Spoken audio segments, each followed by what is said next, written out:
on fait partie d'un monde de changement, un monde rapide et un monde sous pression. Lorsqu'on essaie de répondre à ces pressions-là et à cette vitesse-là, parfois on se penche envers nos faillites, on se critique beaucoup et on va vers la voie négative. Est-ce que j'ai travaillé assez fort? Est-ce que j'ai répondu à mes échéanciers? Est-ce que j'ai bien fait? Quand on adopte une attitude de critique comme ça, on se dévalorise. Fait qu'il faut vraiment se pencher envers la compassion. Mais c'est quoi au juste la compassion? C'est d'adopter une gentillesse, une bienveillance envers soi-même. L'autocompassion, c'est envers soi-même. Alors, il y a une différence entre une estime de soi et une compassion. Parce que l'autocompassion, c'est vraiment pas un jugement envers soi-même, mais plutôt une amélioration continue de son bien-être. Moi, au mois de mars, je suis épuisée. C'est un mois mouvementé pour moi. J'essaie de répondre aux pressions et à la vitesse du monde. Alors, pourquoi pas me montrer de l'autocompassion de façon continue et surtout dans ces temps où je me sens fatiguée?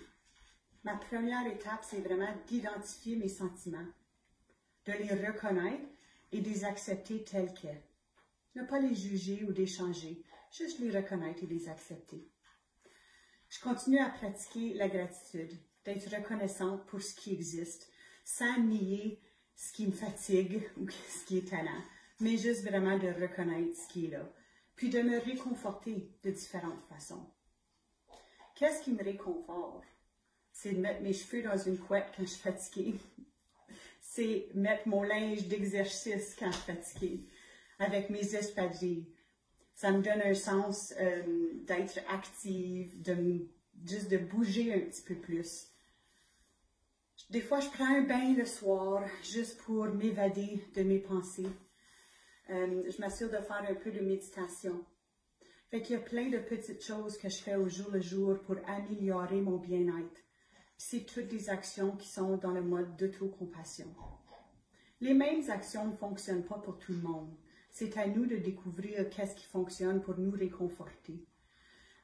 Comment identifier nos propres sentiments et les accepter tels.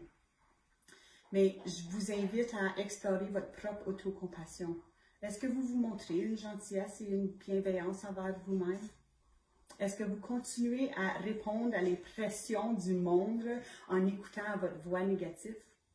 C'est des questions à vous poser. Moi, pour mon autocompassion, je prends mes espadrilles et je m'en vais pour une marche tout de suite.